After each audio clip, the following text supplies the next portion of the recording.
with college sport. You unearthed, Wendy, a survey of 100 or more athletic directors that I think is spine-tingling and for most people, bone-shattering. Share with the folks what you found and really the impact of the thinking that the leaders of athletic departments around this nation are having rumbling through their minds right now.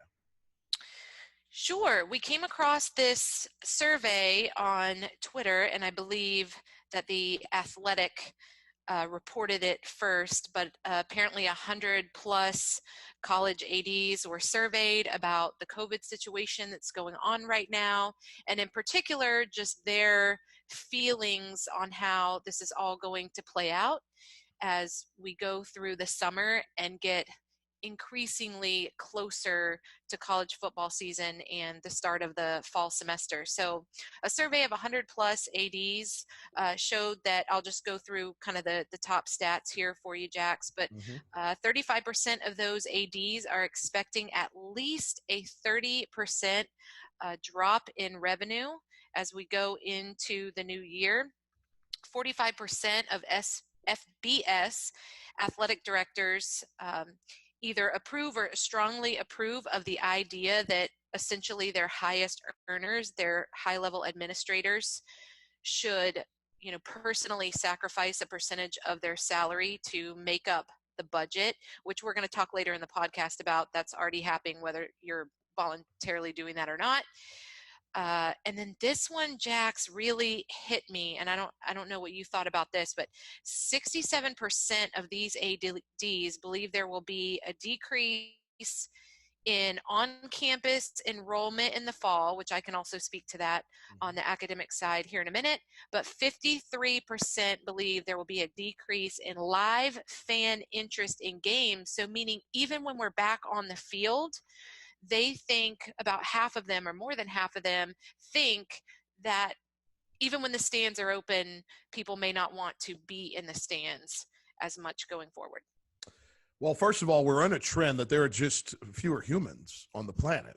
Dating back to the turn of the century, people just aren't having kids at the same level that they're having them. I was visiting my alma mater in Ohio. They have a task force they call Task Force 24, because in 2024, the amount of kids going to college is taking a significant drop really for the next decade. And so that was already going to be on the table. There are some universities that withstand that because their fan base isn't necessarily their enrollment. And so, namely your institution, by the way. Miami is one of those, Exactly. Correct. And so many of these small town state schools, Ohio State, Nebraska, so on and so forth, those universities are going to be fine because they're sports institutions once that they can get back out onto the playing fields. But we already found Iowa State Athletic Director Jamie Pollack, who's noted that the school is already going to implement a one-year temporary pay reduction, not a freeze, not just holding back bonuses, but a pay reduction for coaches and some staff, and a one-year temporary suspension of all bonuses, there they are, and incentives for all coaches, which would save the department $4 million. Wyoming still, they're in that same spot. They're taking a 10% pay cut through the end of the year.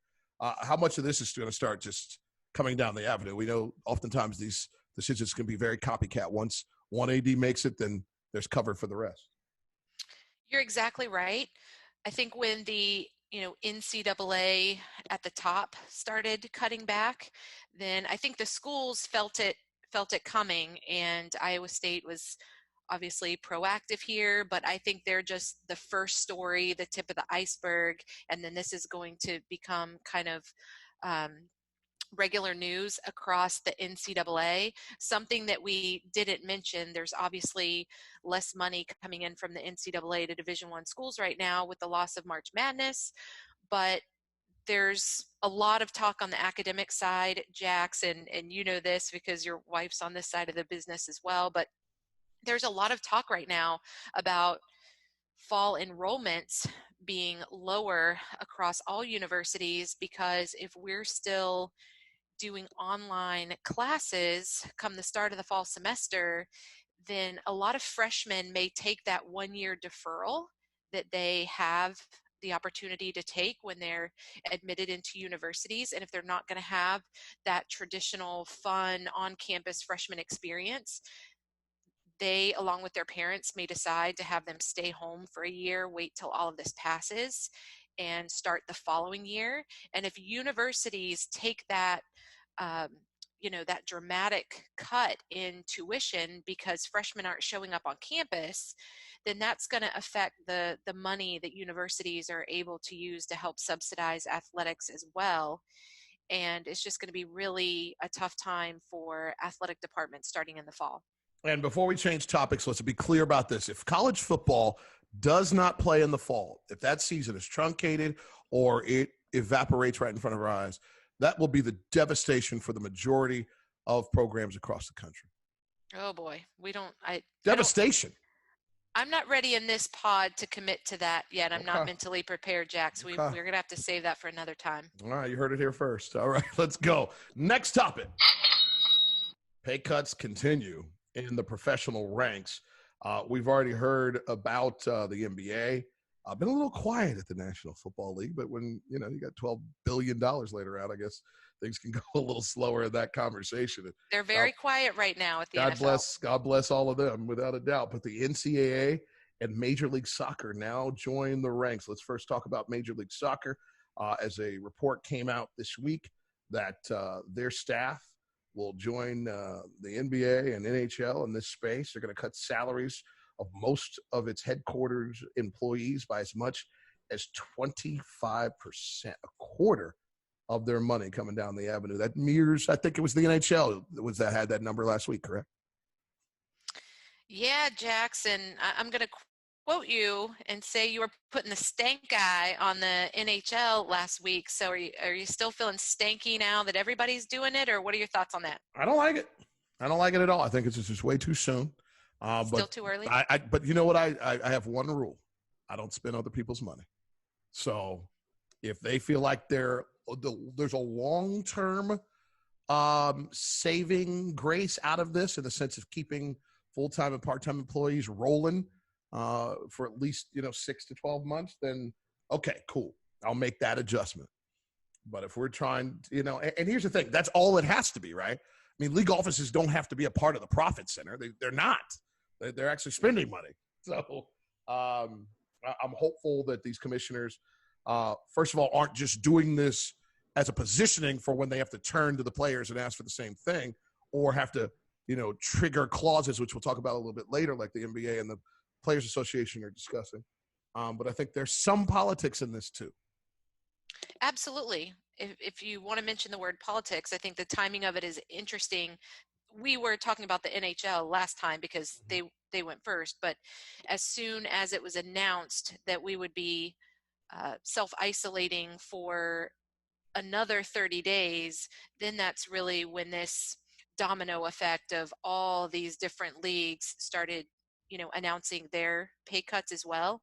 So I think the extra 30 days and the realization that this is likely going on through the summer probably led to the leagues going ahead and following suit with the NHL and making these difficult decisions. Yeah, I mean, this is the same number from them. I know the NBA has their top 100 executives. The fact that they have a top 100 executives is pretty staggering. But their top 100 are taking the 20% cut. You one of those top 100, Jacks? I am not at the league office and don't want to be in a discussion with a cut anywhere. I have bills, Windy Dees. I have telephone bills. I got cable bills. I got tuition bills. 2 hungry boys at home. Come on now. The source noted, by the way, in this story ESPN presented about the MLS's pay situation, that currently there's no plan to furlough or lay off employees, and a hiring freeze is also in place. So there are at least some layers of mindfulness going on there. Let's shift our attention to the NCAA, which has joined the pay freeze or pay cut party as well. All of this is coming, right? Because you obviously are turning to member schools and saying the well is dry. And so the fact that they joined the party as NCAA president Mark Emmert and members of the association's senior management will be cutting their pay by 20%. And the association's vice presidents will be cutting their pay 10% due to this financial pressure that the NCAA is facing. Yeah, and I think that's an interesting one, Jax, with kind of the stratification of the pay cuts there. The 20% down to the 10%. It's interesting to note because Mark Emmert makes just over $2.1 million in base salary, but Donald Remy, the COO, the NCAA, he's the next highest paid salary. He's $1.1 million. So it does drop off dramatically from Mark Emmert to the next highest paid executive in the NCAA. So typical executive imbalance in America. Right there you go. So that's I think why the stratification is happening there. But just to go back to your point, Jax, I think it's really important to note that I have not seen a single league say that they were cutting salaries of anyone that's entry level or kind of your frontline employees. And so that's at least good at this point. We're not there yet. So those people are protected, and I think that's really important. Next topic.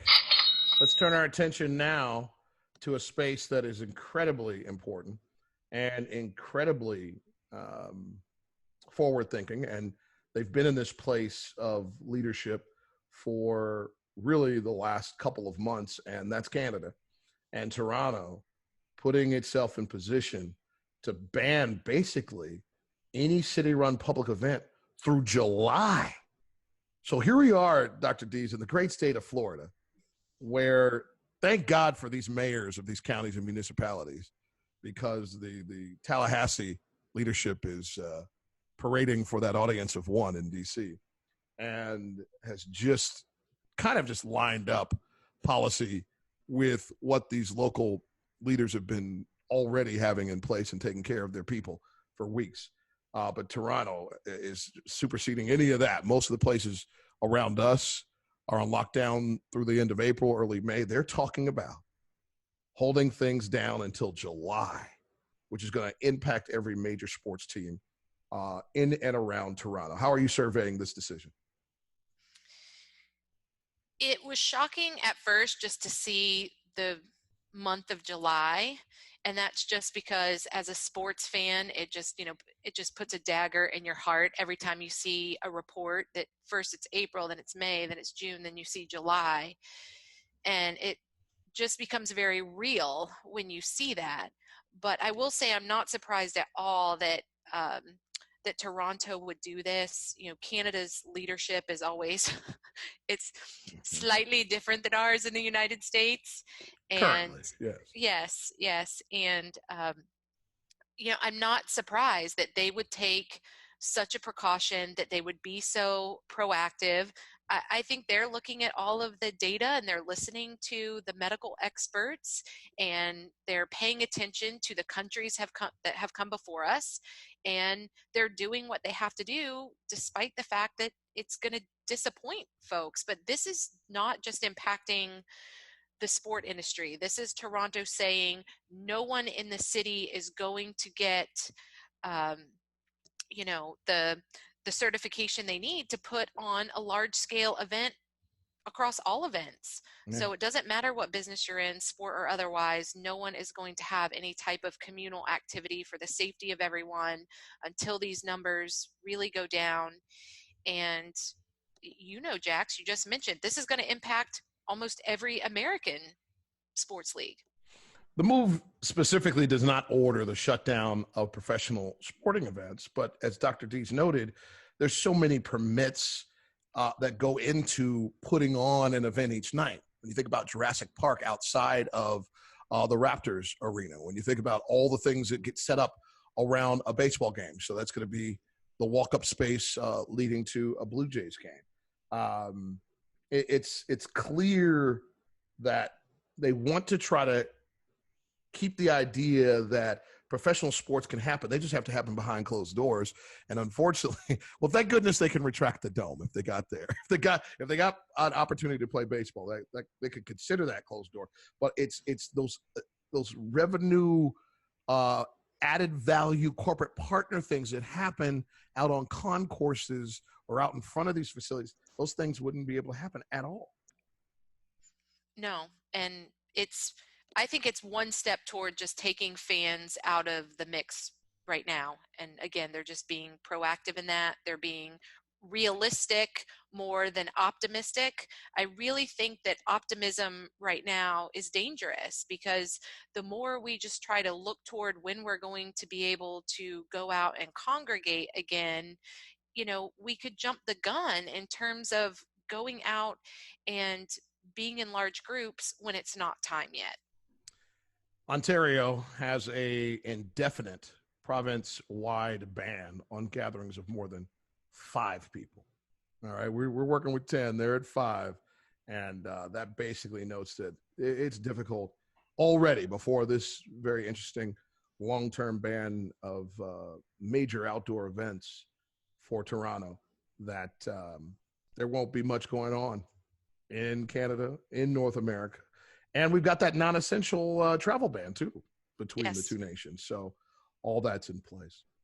Let's move to our next topic. Oh, I got to bring in some John Tesh for this one. I need a little joy, a little bit of joy, because we're almost in that place now where the Bears are all bad news. So I'm glad I'm sneaking that music in underneath us here. But the NBA pay situation. Now we're not talking about workers or executives. We're now talking about player pay, and this is going to be a very touchy situation, and rightfully so. Let's try to break this down and not make everybody's head explode. The NBA and the NBA Players Association are discussing scenarios for withholding up to 25% of the players' remaining salaries in a league escrow should these games be canceled. And the language is so important here, right? Because the games are suspended, we're kind of in this weird area because the collective bargaining agreement maintains that players lose approximately 1% of their salary per canceled game based on the force majeure provision. I have to sound French every time I say it.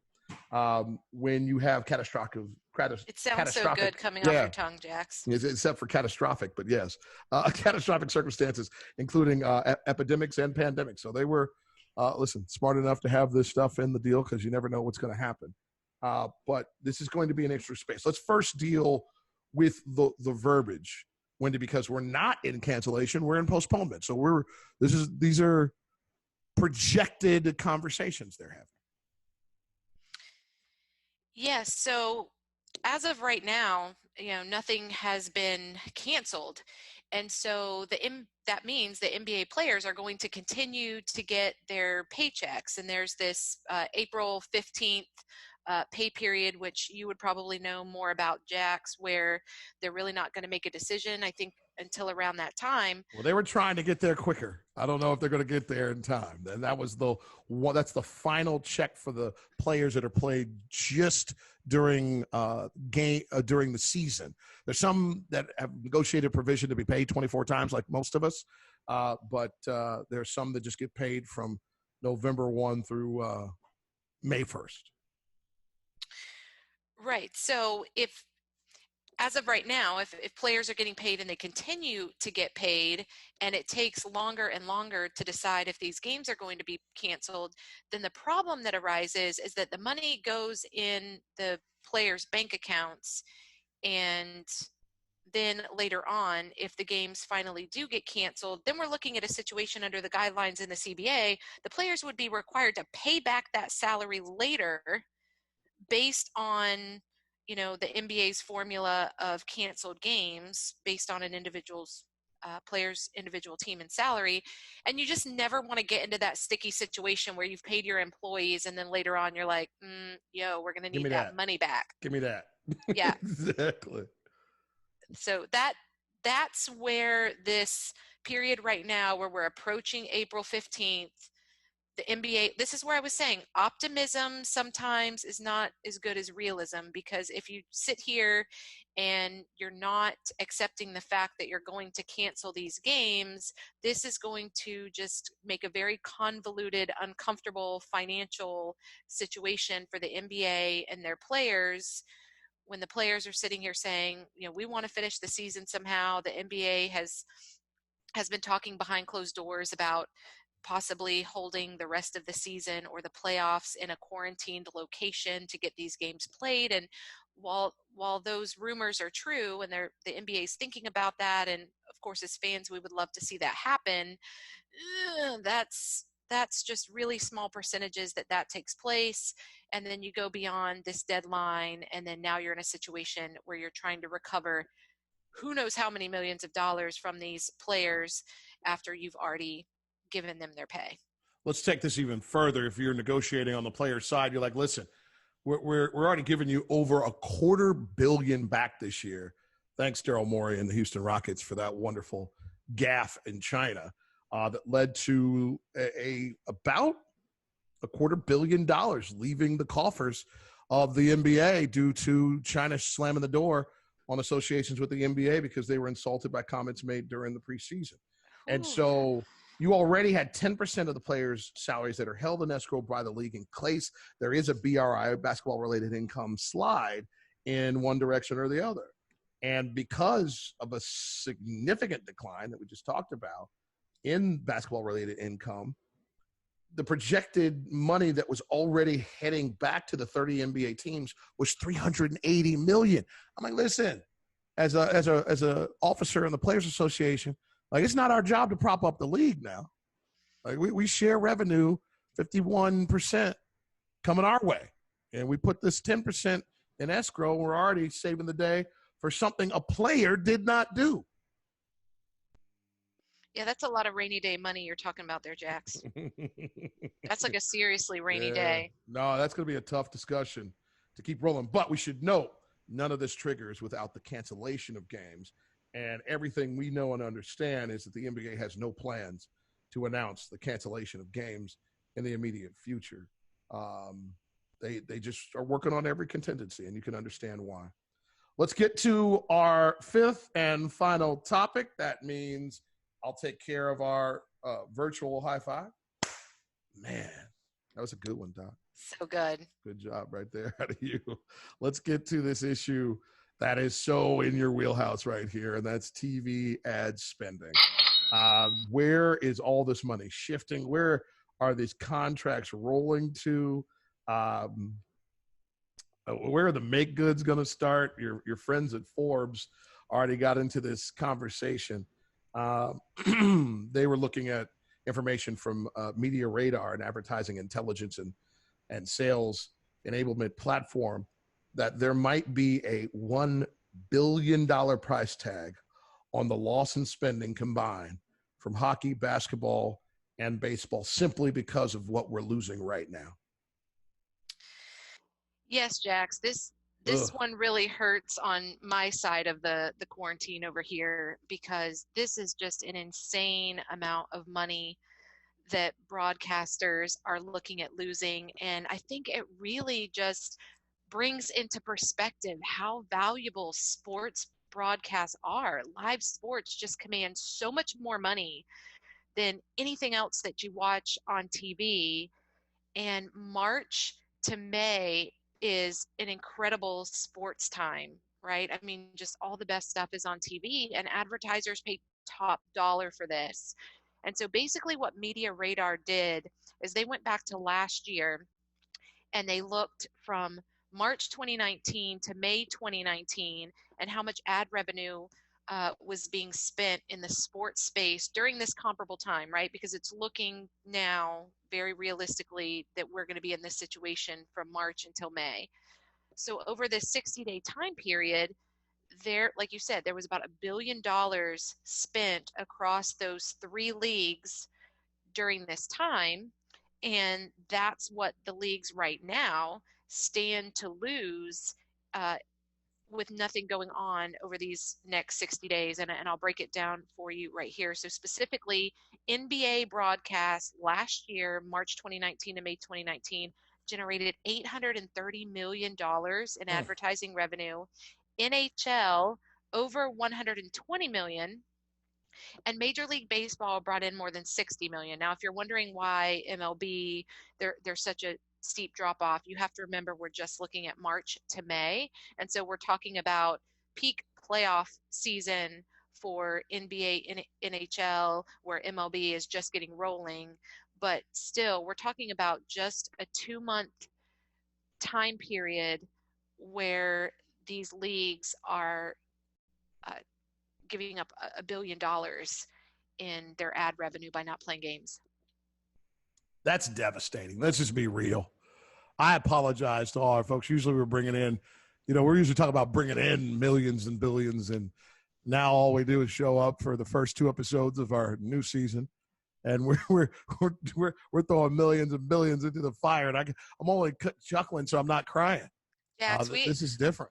We may have to change the theme song for season 2 here, because we're not bringing in much money in sports right now. So we'll stay with the OJs and go with backstabbers. I think that might be the shift. But you know what? Before we run though, we are seeing teams and organizations. We'll make this an adjunct fifth to make people feel better. Really go the extra mile and make sure that there's still content out there. We're seeing rewind of great games, classic games, Instagram live interviews, great public service announcements, the interaction that we regularly would not get. Yeah, and I'll add to that, Jax, to bring some positivity and a little bit of a good spirit to this. Also on the business side, we're seeing sponsors really step up and help with the effort. Anheuser-Busch, the biggest sports sponsor out there year in and year out, they're donating their entire sports sponsorship budget right now to relief efforts. They're using their plants to bottle hand sanitizer instead of beer. We're seeing Fanatics, who normally makes all of our uniforms and hats. They're making gowns and masks. And so I think it's going to be one of those times like around 9/11 where we just go from so difficult